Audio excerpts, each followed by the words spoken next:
You ever get that feeling, when you hear the standard story about where we all came from, that something's just, well, missing? Oh, absolutely. Like there's a hidden layer beneath the official narrative, especially with something as fundamental as, say, the Bible. Exactly. It feels incomplete sometimes. It's a feeling a lot of people share, that nagging sense that there's more to it. Well, you are definitely in the right place today. We're about to dive deep, really deep, into something pretty shocking, honestly. A different truth, maybe, hinted at in ancient scriptures, but spelled out much clearer on Sumerian clay tablets. A whole other take on our creation. And that's our goal here, isn't it? To really get into some fascinating source material, look at these alternative readings of Genesis, for instance, Yeah. and hold them up against these much, much older Sumerian accounts, the ones talking about beings they called the Anunnaki. Right. So our mission, if you will, is to explore this idea. Could the biblical creation story actually be based on older Sumerian stuff? Stuff involving a group of creators, the Elohim. Plural, yeah. And whether these Elohim might actually be the Anunnaki that the Sumerians wrote about. It's a wild connection to think about. It is. We want to unpack that connection, look at the evidence, and, well, see where it leads. Expect some surprises, maybe even a rethink of some core beliefs. Okay, let's jump right in. Genesis chapter 1, verse 1. The very beginning. What if the key is right there, but kind of lost in translation? Well, this is where it gets really interesting, going back to the original Hebrew. Most Bibles say, in the beginning God created. Right, Spanish stuff. But the Hebrew says, in the beginning Elohim created the heavens and the earth. Elohim. Okay, now, to most people, that probably just sounds like another word for God. But it's not quite that simple, is it? Not at all. Grammatically speaking, Elohim is plural. Plural. It means gods, or maybe better, the powerful ones, the mighty ones. It's definitely not the singular word you'd expect for a strictly monotheistic god. So, hang on. Why do almost all the major translations just say God? Singular. That's the million-dollar question, isn't it? Yeah.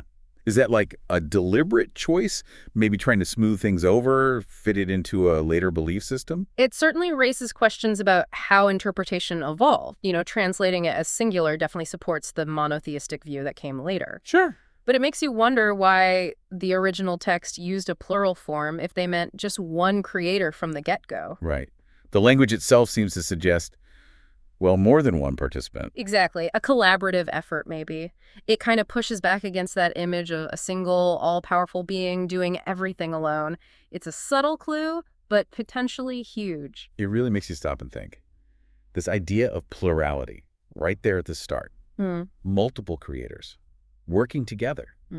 That's a fundamental challenge to the traditional picture. It is. And if you accept the possibility of multiple creators, then the next question is, well, who or what were they? Were they gods, like we usually think of them? Spiritual beings? Or perhaps something else, maybe highly advanced entities. Beings with their own plans, their own technology, maybe even their own problems. Which naturally leads us to the Sumerians and the Anunnaki. These guys were around way before the Bible was written down, right? Oh, way before. Sumer down in Mesopotamia, modern Iraq, that's basically the cradle of civilization as we know it. The oldest one. Yeah. Their writing, math, cities, all thousands of years before the biblical texts were compiled. And in their records, these incredibly detailed records, we find this term, Anunnaki. What's the deal with that name, and how does it link back to Elohim? Well, Anunnaki literally means something like those who from heaven to earth came. Wow, okay. From heaven to earth. Pretty direct. Right. Points to an off-world origin. And when you put that next to the plural Elohim in Genesis, well, the idea that maybe the Anunnaki or the Elohim becomes, let's just say, very intriguing. It's a connection that definitely sparks curiosity. And the Sumerians didn't just leave vague myths, did they? They left actual records, thousands of them. Tens of thousands, actually. Over 30,000 clay tablets found starting back in the late 1800s, early 1900s. And they weren't just, like, shopping lists. Huh? No, I mean, some were, but many contained detailed creation stories, epic poems about their history, even accounts of a massive flood. A flood story, like Noah. Exactly. But these versions predate the biblical one and sometimes tell a slightly different story. And crucially, these Sumerian texts, they read like history, not just symbolism, right? That's the impression you get. They listed rulers, dates, genealogies, major events. It feels very factual, like they were recording what they believe actually happened. Which makes the parallels even more striking. It suggests maybe the influence went from Sumer to the Bible, not the other way around. That's certainly a possibility worth considering. Okay, so let's dig into that difference. How are these Anunnaki portrayed compared to the God of the Bible? What's the contrast? It's pretty stark, actually. The biblical God is generally seen as, all-powerful, all-knowing, existing beyond the physical, transcendent. The Anunnaki in the Sumerian texts, powerful, yes. Advanced knowledge, definitely. But not quite omnipotent in that same absolute way. They have their own issues, right? Squabbles, hierarchies, agendas. Not exactly a perfect, unified being. Exactly. The texts are full of their politics, their conflicts, their family dramas even. They had specific goals, used technology. And they were physical. Yeah. Like actually here. Consistently described that way. Physical, humanoid beings who came from somewhere else to Earth, not spirits. This is where people like Zecharia Sitchin come in, isn't it? With the whole Nibiru idea. Right. Sitchin interpreted the texts to mean the Anunnaki came from a planet called Nibiru, which supposedly has this long elliptical orbit. And it swings back into our solar system every so often. That was his theory, yeah. And that they came to Earth looking for resources, specifically gold. Gold? Why gold? According to Sitchin's reading, they needed it to repair their own planet's atmosphere. So a very practical, almost industrial reason for coming here. So not exactly coming out of pure love for creation then. More like a resource run. Seems that way, based on those interpretations. What's really fascinating is how human the Anunnaki seem in the texts. Human? How so? Their power struggles, their emotions, their mistakes even. It's a far cry from the perfection usually attributed to the biblical God. But they clearly had technology way beyond what humans had at the time. Oh, absolutely. Metallurgy, astronomy, genetics, massive construction projects. To early humans, that would have seemed godlike, no question. So maybe the Sumerians saw them as powerful bosses, amazing engineers. Their godhood came from their abilities, their tech, not necessarily from being spiritual beings. That's a very plausible interpretation. They were the powerful ones, the rulers, the ones who could do incredible things. The theory suggests the biblical stories later adapted these Sumerian accounts. And kind of cleaned them up, made them fit a monotheistic framework. Sort of, yeah. The plurality of the Elohim, the Anunnaki, got obscured, and their nature as physical, technologically advanced beings from elsewhere maybe got downplayed or spiritualized over time. Okay, let's talk about the creation of us, humanity. The Bible has that beautiful poetic image of Adam formed from dust, breathed into life. The Sumerian version, not so poetic. No, not quite. It's much more functional, almost biological. Texts like the Epos of Atrahasis talk about it. Functional how? Well, they basically say the Anunnaki needed workers. The gold mining was hard labor. Okay, so it wasn't about companionship or anything. It was about needing miners. According to these texts, yeah. Apparently, the lower-ranking Anunnaki who were doing the digging, they called them the Igigi, got fed up and rebelled. A workers' strike. Pretty much. So the leaders, figures like Enki, who was known for wisdom and science, and Ninhursag, a sort of mother goddess figure, they decided to solve the labor problem by creating a primitive worker. A Lulu Amalu, the texts call it. And how do they supposedly do that? This sounds wild. The descriptions sound remarkably like genetic engineering. Seriously. They talk about mixing the essence, maybe blood, maybe genetic material of an existing hominid already on Earth. Like an early human ancestor? Possibly. Mixing that with Anunnaki DNA. The goal was explicit, to make a being in their image and likeness, but tough enough for the labor. And get this, the texts even seem to mention trial and error. Experimental prototypes that didn't quite work out. So Genesis 1.26, let us make mankind in our image, in our likeness.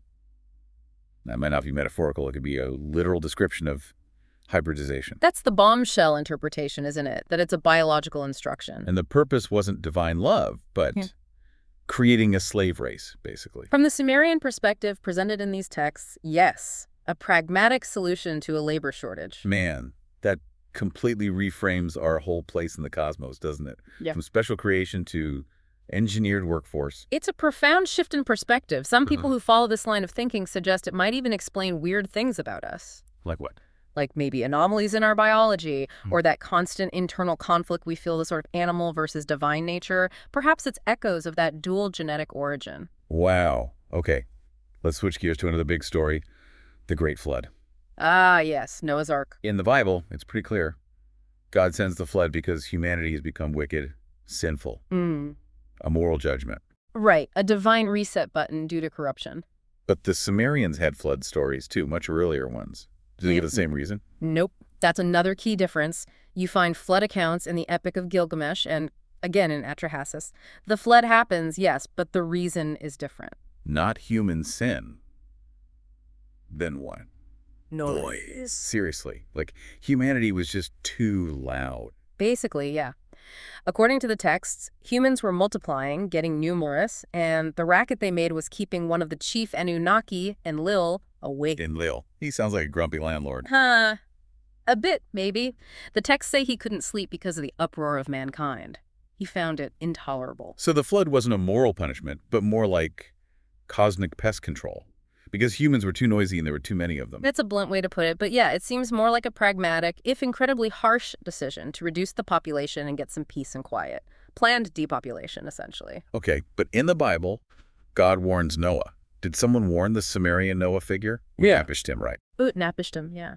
And yes, he was warned, but it wasn't Enlil who warned him. It was Enki again. The one involved in creating humans. The very same. Apparently, Enki disagreed with the flood plan, maybe felt some responsibility for his creation, but he'd sworn an oath to the other Anunnaki not to interfere. So how did he warn Utnapishtim? Cleverly. He didn't speak to him directly. He supposedly spoke to the wall of Utnapishtim's reed hut, knowing Utnapishtim was inside and would overhear. A loophole. Exactly, a ruse. He told the wall about the impending flood and gave instructions to build a boat, the Ark.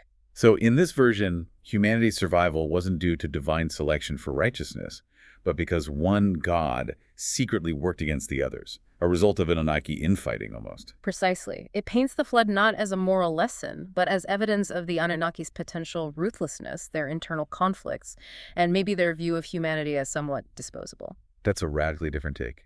Okay, beyond these direct text comparisons, what about other weird stuff in history? Any archaeological puzzles or anomalies that kind of fit this Anunnaki picture? Oh, definitely.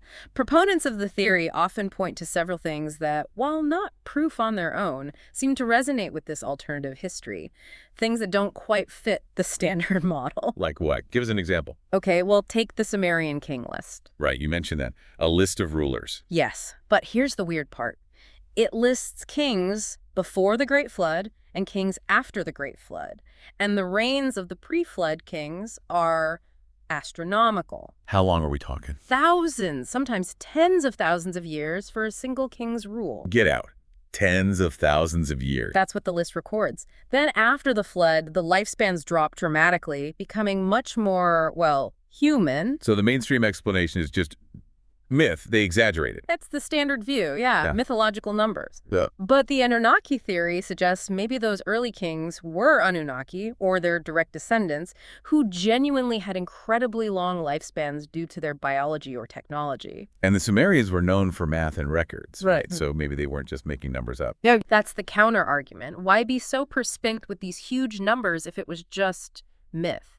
It seems oddly specific. Okay, interesting. What else? Pyramids always come up in these kinds of discussions. The pyramids. Yes. Officially, they're tombs for the pharaohs. Grand burial monuments. But there are issues with that, aren't there? There are. For one, the biggest pyramids, like the Great Pyramid at Giza, didn't actually contain the pharaoh's mummy or the usual load of grave goods when they were first explored in modern times. Huh. So maybe not just tombs. Maybe not. Plus, there's the endless debate about how they were built, the incredible precision, the massive stones, the astronomical alignments. It's hard to fully explain with just copy tools and ramps. So the alternative idea is that maybe the pyramids and other huge megalithic sites around the world had a different, more functional purpose. Maybe they were energy devices or navigation markers for ships or spacecraft. Whoa, part of some ancient global tech network left by the Anunnaki, perhaps? That's the speculation, that their function was technological, not just funerary. Okay, that's mind-bending. What about something more biological? Like bloodlines. Royalty is obsessed with bloodlines. Right. The whole concept of blue blood, royal lineage, keeping the bloodline pure, where does that intense focus come from? Well, Yeah. connect it back to the idea of Anunnaki interbreeding with humans. Okay. What if offspring with more Anunnaki DNA actually did have advantages? Longer lives, maybe greater intelligence, access to inherited knowledge or abilities? So they naturally became the rulers, the first kings and queens. Well, it's possible.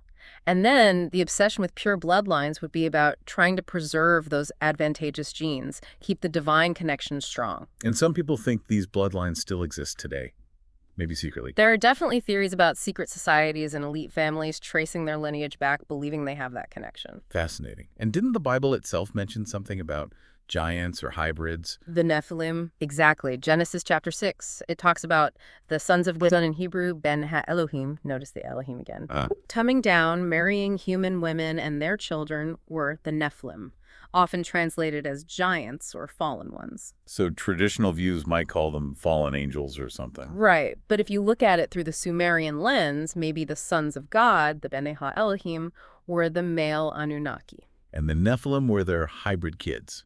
Half human, half Anunnaki. That's the parallel. Beings with extraordinary traits, maybe giants, maybe something else. Their existence could have been problematic for later religious views that wanted a clearer line between the divine and the human. Wow. So it's like all these scattered pieces, the King List, the pyramids, bloodlines, the Nephilim, they don't prove the Anunnaki theory, but they kind of fit together in that framework. They form a compelling pattern, let's say. A mosaic suggesting our official history might be missing some pretty major chapters. Which leads to the big question. If this stuff is potentially so significant based on ancient texts and all these anomalies, why isn't it common knowledge? Why aren't we taught this in school? Is it being suppressed? Ugh, the suppression question. It's complex. It's probably not just one big conspiracy, but look, people who've pushed these ideas, like Sitchin, or even earlier scholars who pointed out Babylonian influences on the Bible, they often get sidelined, ridiculed even. Why, though? Well, think about the implications. The idea that the Bible, a cornerstone of Western civilization, might be partly adapted from older myths about, well, let's call them ancient astronauts. Yeah, that's going to ruffle some feathers. Big time. It fundamentally challenges the authority and uniqueness claims of major religions. If your holy book isn't the original divine word, but partly derived from stories about physical beings from another planet, that's a huge problem for dogma. And religious institutions have historically had a lot of influence over education and what's considered acceptable knowledge. Exactly. There's an inherent resistance. Right. But it might go beyond just religion. How so? Think about the power structures. If humanity realized or even seriously considered that maybe we were engineered as a labor force, how might that change our view of authority, of work, of our own potential? It could be destabilizing. People might start asking uncomfortable questions. Precisely. Maybe it's easier to manage a population that believes in a divinely set order rather than one that thinks it might have been designed for servitude but could potentially break free. So, less a smoky backroom conspiracy, more a systemic resistance. From established ways of thinking, institutions protecting their foundations. That seems more likely. The Anunnaki narrative, if true, is just so revolutionary, so paradigm-shattering, that it naturally faces immense inertia and resistance from the mainstream. It's hard for such ideas to gain traction against centuries of established thought. It does paint a kind of bleak picture, though. Engineered for labor. Doesn't feel great. Yeah. But you mentioned earlier there might be a glimmer of hope within this theory. How? Yes, absolutely, and this is crucial. Even if you accept the unsettling idea of being genetically engineered by the Anunnaki, there's a powerful counter-narrative embedded within it. The hope lies in the idea that while the Anunnaki might have tinkered with our bodies, our physical form, they might not have created or even fully understood our consciousness, our spirit, our soul, if you like. Ah, so they built the hardware maybe, but not the software. Or the user. Kind of, yeah. Some interpretations suggest that the spark of life, the thing that makes us truly human, our empathy, creativity, our longing for truth and freedom, that might come from somewhere else entirely. Somewhere beyond the Anunnaki, a higher source. Exactly.